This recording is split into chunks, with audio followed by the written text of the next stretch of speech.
गुड़हल हिबिस्कस में आप सैकड़ों कलियाँ ले सकते हैं और ज़्यादा से ज़्यादा फूल आएँगे।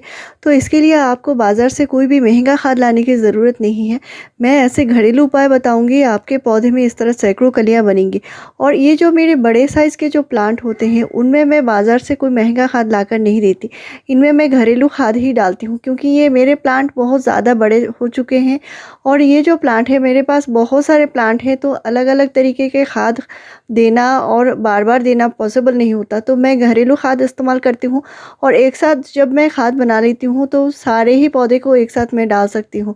तो इसके लिए मैं हमेशा से ज़्यादातर लिक्विड खाद ही डालती हूँ, जो देना मेरे लिए आसान भी होता है। और आप भी इस तरह आपके एग्ज़ोरा में, गुलाब में, गुड़हल में सैकड़ों कलियाँ ले सकते हैं, फ्लावरिंग ले सकते हैं, प्लांट की ग्रोथ अच्छी कर सकते हैं। तो ऐसा ही एक खाद बताऊँगी, जिसको देने के बाद आपको बार-बार खाद देने की ज़रूरत नहीं पड़ेगी। एक ही खाद आप अपने प्लांट में 15 डेज़ के गैप में डालेंगे, तो आपका पौधे पूरा ही न्यूट्रिशन मिल जाएगा पौधे को, और पौधा पूरा ग्रोथ भी करेगा, फ्लावरिंग भी करेगा। तो प्लांट में सिर्फ खाद डालने से नहीं होता, प्लांट की केयर भी ज़रूरी है। और अभी मैंने इन प्लांट को पूरे दिन के धूप में रखा है, क्योंकि अभी इनमें जो नया ग्रोथ आनी है, इसके लिए प्लांट को अपना फोटोसिंथेसिस करना बहुत ज़रूरी है। और अभी धूप अच्छे से निकल रही है, लेकिन बीच-बीच में बारिश भी हो रही है। तो आपके पौधे में अगर अचानक से बहुत सारे पत्ते पीले दिख रहे हैं, तो आपको चिंता की कोई बात नहीं है। अक्सर होता है, ये गुड़हल में ऐसा प्रॉब्लम आती है। तो एग्ज़ोरा में मैं खाद दे के दिखाऊँगी मैं कौन सी खाद डाल रही हूँ, प्लांट में कैसे ज़्यादा फ्लावरिंग आती है। एग्ज़ोरा प्लांट में इस तरह फ्लावरिंग के बाद ट्रिमिंग की ज़रूरत नहीं पड़ती, अपने आप से ही ये फ्लावर्स पेंट हो जाते हैं, और आप हाथ से भी तोड़कर फेंक सकते हैं। फिर से इनमें कलियाँ बन जाती है, और प्लांट को कटाई-छटाई की ज़रूरत नहीं पड़ती। प्लांट अपने आप से ही बुशी होता जाता है। तो ये हाइब्रिड प्लांट्स होते हैं, जो आपने छोटे साइज़ के प्लांट दिखे हैं, और जो आप गुड़हल के प्लांट दिख रहे हैं, वो भी हाइब्रिड प्लांट ही हैं। और इनमें बहुत सारे प्लांट हैं जो पूरे वैरायटी के हैं। तो इनमें क्या होता है, कंटिन्यू फ्लावरिंग होती है, लेकिन इसको फ्लावरिंग लेने के लिए उसको ताकत की भी ज़रूरत पड़ती है। प्लांट में अचानक से बहुत सारे पत्ते एक साथ पीले दिखाई दे रहे हैं, तो ये मौसम चेंज के कारण भी हो सकता है। लेकिन पत्ते में अगर शिराएँ दिखाई दे रही हैं, या पत्ते के कलर जो है लाइट ग्रीन कलर के हो रहे हैं, तो ये कभी-कभी आयरन की कमी के कारण और मैग्नीशियम की कमी के कारण भी हो सकती है। तो ये क्लोरोसिस होती है, और इसके लिए आपको मैग्नीशियम सल्फेट देनी होगी, यानी एप्सम सॉल्ट। और आयरन के लिए आपको जो घरेलू खाद है वो ही इस्तेमाल करेंगे, तभी पौधे के आयरन की जो कमी है वो भी पूरी हो जाएगी। तो आगे मैं बताऊंगी कौन सी चीज़ डालनी है। तो प्लांट में जो कलियां आती हैं लेकिन गिर जाती हैं, वो प्रॉब्लम के लिए आपको जो ध्यान रखने वाली बात है, वो है प्लांट में बहुत ज़्यादा पानी नहीं डालना है। यानी पानी जब भी डालना है, मिट्टी थोड़ा सा सूख जाए इसके बाद डालना है। यानी मिट्टी काली चिपचिपी पड़ी मिट्टी है, और इसमें फिर से पानी डाल रहे हैं या खाद डाल रहे हैं, ऐसा बिल्कुल नहीं करना है। गुड़हल के पौधे में पानी जब भी डालना है, मिट्टी थोड़ा सा ऊपर से सूख जाए इसके बाद आपको फिर से पानी डालना है। और मिट्टी चिपचिपी जो गीली मिट्टी है, इसमें आपको खाद और पानी कुछ भी नहीं देना है, नहीं तो प्लांट में बार बार पीले पत्ते आएंगे, और प्लांट की जो कलियां हैं वो भी गिरती रहेंगी। तो इसके लिए जो काम करनी है वो है फंजीसाइड देनी है पौधे में। और आपको फंजीसाइड 2 ग्राम लेनी है, यानी हाफ टी स्पून से भी कम। और इसको 1 लीटर पानी में घोल के पूरे प्लांट के ऊपर स्प्रे करनी है, और मिट्टी में भी डालना है।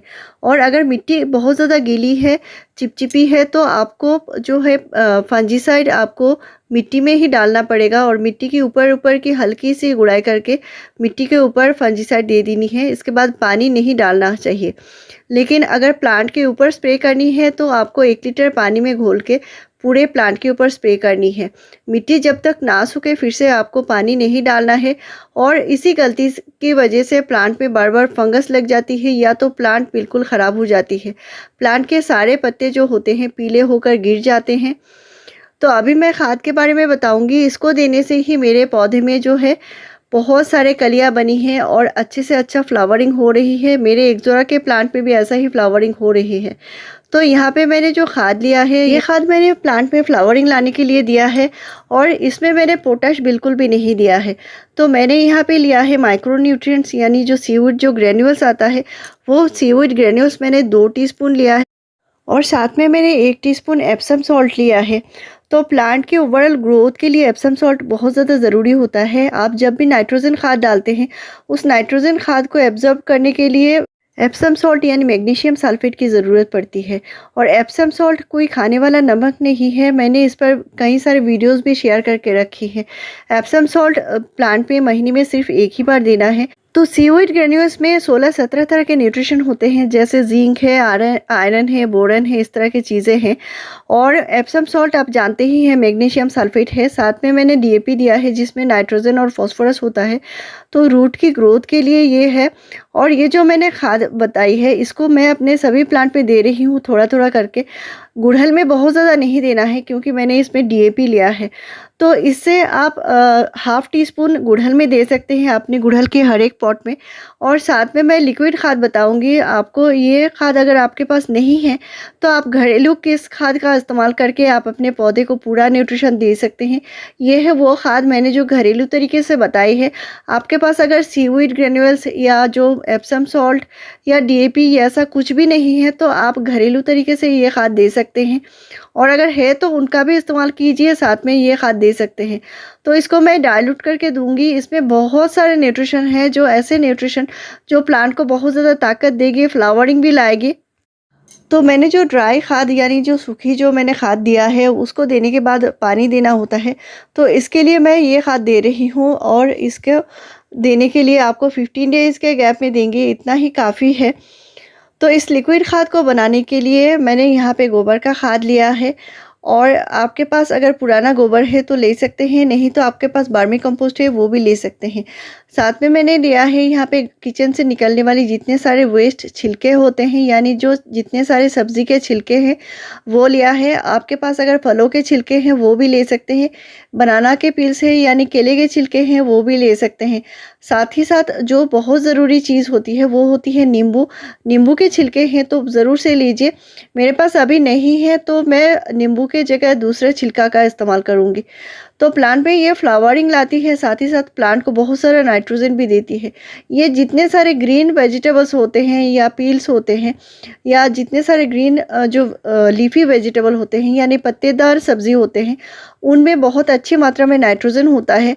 तो आपके पास अगर गोबर खाद नहीं है तो सिर्फ इनका ही इस्तेमाल करेंगे तो भी प्लांट को बहुत सारा न्यूट्रिशन मिलेगा। और इनमें जो न्यूट्रिशन होता है भरपूर मात्रा में होता है, इसमें कोई संदेह वाली बात भी नहीं होती क्योंकि ये बिल्कुल प्योर चीज़ है। आप बाज़ार से महंगा खाद लाकर देंगे, उनमें क्या होता है हमें पता नहीं होता, लेकिन ये जो खाद हम डालेंगे इनमें इतने सारे न्यूट्रिशन होते हैं। और इनमें जो न्यूट्रिशन होता है प्लांट को बहुत अच्छे से ये एब्जॉर्ब भी कर पाता है। तो मैंने यहाँ पे जो फाइबर का जो बैग आता है जो हम बाज़ार से अक्सर हमें मिल जाती है, तो इसमें मैंने भर लिया है और इसको मैं इस तरह पोटली बनाकर बताऊंगी। तो इसको देने का भी आसान तरीका है और इसको छानना नहीं पड़ेगा। यहाँ पे जो खाद बताऊंगी इनको सारा मैं भर रही हूँ। इसमें मैंने छिलके जो भरे हैं कम से कम 1/2 किलो छिलके होंगे। और जो गोबर खाद लिया है मैंने 1/2 किलो गोबर खाद होगा। आपके पास वर्मी कंपोस्ट है उसका भी इस्तेमाल कर सकते हैं, कोई प्रॉब्लम नहीं है। साथ में मैं दे रही हूँ चाय की पत्ती। जो फ्रेश चाय की पत्ती होती है उसमें बहुत सारा न्यूट्रिशन होता है। और चाय पत्ती को अलग अलग करके मैंने बहुत सारे बार आपसे शेयर भी किया है कैसे चाय पत्ती का इस्तेमाल किया जाता है। तो चाय पत्ती में भरपूर मात्रा में न्यूट्रिशन होता है, साथ में ये मिट्टी को एसिडिक बनाए रखती है। और प्लांट में फ्लावरिंग लाने के लिए चाय पत्ती का इस्तेमाल बहुत बार मैंने आपसे शेयर किया है। तो साथ में मैं दिखा रही हूँ ये और एक चीज़ है, अगर आपके पास नींबू के छिलके नहीं हैं कोई बात नहीं है, केले के छिलके नहीं हैं तो कोई बात नहीं। तो ये है प्याज के छिलके। और एक चीज़ है भरपूर मात्रा में सल्फर होता है, आयरन होता है और इनमें भरपूर मात्रा में पोटेशियम फास्फोरस होता है जो प्लांट पे फ्लावरिंग लाने के लिए बहुत ही ज़्यादा कारगर है। और इसमें जो होता है इतने सारे न्यूट्रिशन होते हैं तो प्लांट में अलग से आपको बाज़ार से कुछ भी न्यूट्रिशन देने की ज़रूरत नहीं है, इसी से प्लांट अच्छे से अच्छा फ्लावरिंग करेगा। प्याज के छिलके में भरपूर मात्रा में न्यूट्रिशन होता है जो प्लांट में बहुत जल्दी से कलियाँ बनने मदद करती है। तो ये जो खाद बनेगी बहुत ही ज़्यादा ताकतवर खाद बनेगी, प्लांट को बहुत सारा न्यूट्रिशन देगी। तो आपका कोई भी गुलाब हो, गुड़हल हो, एकजोरा हो या कोई भी आपका फल वाला प्लांट हो, सब्जी वाला प्लांट हो, सभी में दे सकते हैं। और ये जो है इसमें न्यूट्रिशन जो है आपको एक साथ बहुत सारा मिल जाएगा। तो अलग अलग जो खाद बनेगी उसको बार बार देने की ज़रूरत नहीं पड़ेगी। मेरे जितने सारे जो बड़े साइज़ के प्लांट होते हैं उनमें मैं इसी तरह के खाद डालती हूँ, और जो छिलके होते हैं इनको कभी भी नहीं फेंकना है। ये तो जो न्यूट्रिशन का भंडार होते हैं, तो इनको डुबा कर रखना है कम से कम 4 दिन के लिए। तो इस पोटली को डुबा कर रखने के लिए कम से कम 4 से 5 लीटर पानी चाहिए, और इसको बाल्टी में जो है इसको पोटली को डुबा कर रखना है और किसी छायादार जगह पे ढक कर रखना है। तो इसको 3 से 4 दिन टाइम लगेगा। अगर विंटर है और गर्मी है तो 3 दिन में ही रेडी हो जाती है। 4 दिन की ज़रूरत नहीं पड़ेगी, और आपको छानना भी नहीं पड़ेगा, सिर्फ पोटली को हटा देनी है और आपको इस तरह इसको अच्छे से डाइल्यूट कर लेनी है। तो आप अपने हर एक पौधे में डाल सकते हैं, बहुत ही चमत्कारी खाद है। तो ये जो खाद बनी है इसको कम से कम 4 से 5 गुना नॉर्मल पानी मिलाकर पौधे में डालना है। तो मैं अपने गुड़हल में भी दे रही हूँ, गुलाब में भी दे रही हूँ, एग्जोरा में भी देती हूँ, और इससे प्लांट पे बहुत जल्दी से फ्लावरिंग भी शुरू होती है, और मेरे जो गुड़हल हैं कंटिन्यू फ्लावरिंग करते हैं। तो अगर आपके प्लांट पे कोई भी प्रॉब्लम है तो इसके लिए आप मेरे चैनल में विज़िट कर सकते हैं। गुड़हल के प्लांट के केयर के ऊपर और कोई भी प्रॉब्लम हो, इनके सारे सॉल्यूशन मेरे चैनल पर आपको डिटेल्स जानकारी मिल जाएगी। और ऐसे ही बढ़िया जानकारी पाने के लिए मेरे चैनल को ज़रूर सब्सक्राइब कीजिए, लाइक शेयर और कॉमेंट कीजिए। वीडियो पूरा देखने के लिए थैंक यू।